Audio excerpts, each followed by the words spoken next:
अरे सुन नींबू। हाँ, कुछ लड़कियां इतनी शॉपिंग करती है, इतनी शॉपिंग करती है कि मॉल में खड़े पुतले भी उसे पहचान लेते हैं, पहचान।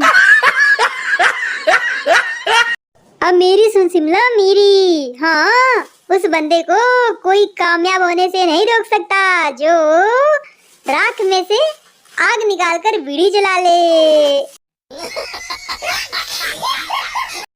अरे नींबू, तेरा प्यार पाने के लिए ना जाने कितना इंतजार किया, इंतजार। और उसी इंतजार में ना जाने इस प्यार के लिए मैंने कितनों से प्यार किया, कितनों से।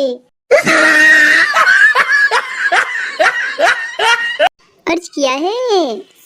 1995 की लड़कियां कहती थी, साजन मेरा उससे पार है, मिलने को दिल बेकरार है।